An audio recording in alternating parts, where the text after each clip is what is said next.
U.S. broadly eases Venezuela oil sanctions after election deal. The Biden administration on Wednesday broadly eased sanctions on Venezuela's oil sector in response to a deal reached between the government and opposition parties for the 2024 election, the most extensive rollback of Trump-era restrictions on Caracas.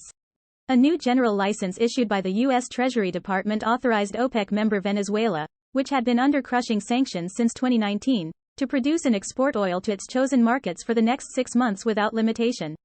U.S. Secretary of State Antony Blinken welcomed President Nicolas Maduro's electoral concessions but said Washington has given him until the end of November to begin lifting bans on opposition presidential candidates and start releasing political prisoners and wrongfully detained Americans. A senior State Department official, speaking to Reuters on condition of anonymity, threatened to reverse sanctions relief measures unless Maduro takes such action. The U.S. moves follow months of negotiations in which Washington had pressed Caracas for concrete actions toward democratic elections in return for lifting some but not all of the tough sanctions imposed under former U.S. President Donald Trump.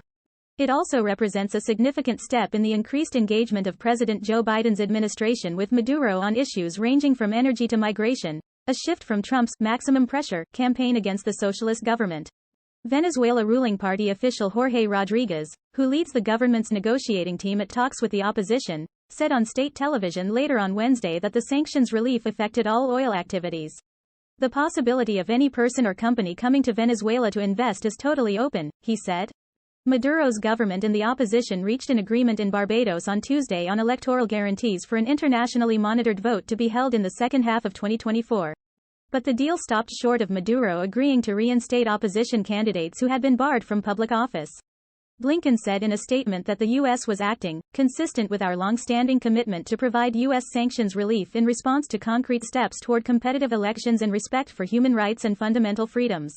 Wednesday's announcements alleviated some of the toughest sanctions that Venezuela has faced, but it left in place a number of other restrictions. Even so, the U.S. measures could reopen Venezuela's doors to dozens of oil companies with frozen or reduced operations in Venezuela. The U.S. imposed harsh sanctions on Venezuela to punish Maduro's government following his 2018 re-election, which the U.S. and other Western governments rejected as a sham. Since 2019, U.S. sanctions have banned state-run oil company PDVSA from exporting to its chosen markets. Troubled Venezuelan oil sector. The changes announced on Wednesday include the issuance of a 6-month general license allowing the production, sale and export of Venezuela's crude and gas, without limitations on customers or destinations, and another general license authorizing dealings with Minervan, the Venezuelan state-owned gold mining company. The U.S. Treasury Department said in a statement, however, that it was prepared to revoke those authorizations at any time if representatives of Maduro fail to follow through on their commitments in the deal with the opposition.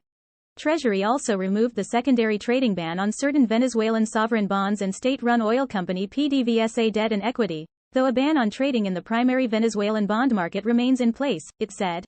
The U.S. has been seeking ways to boost global flows of oil to alleviate high prices caused by sanctions on Russia and OPEC plus decisions to reduce output. But the chances Venezuela's exports could offset those cuts are slim absent a big increase in investment in the country's crippled oil sector, oil industry experts said. 2 decades of mismanagement and insufficient investment, coupled with U.S. oil sanctions since 2019, are expected to stymie state-run PDVSA's ability to make a quick comeback to cash-paying oil markets and offer its crude at fair prices. Talks between the government and the opposition, meant to provide a way out of Venezuela's long-running political and economic crisis, were held on Tuesday for the first time in nearly a year. They agreed to further meetings at an unspecified date. The deal they announced said each side can choose its 2024 candidate according to its internal rules but did not reverse bans on some opposition figures including October 22 primary frontrunner Maria Corina Machado that prevent them from holding office. Opposition sources said they have not given up on trying to get those bans lifted.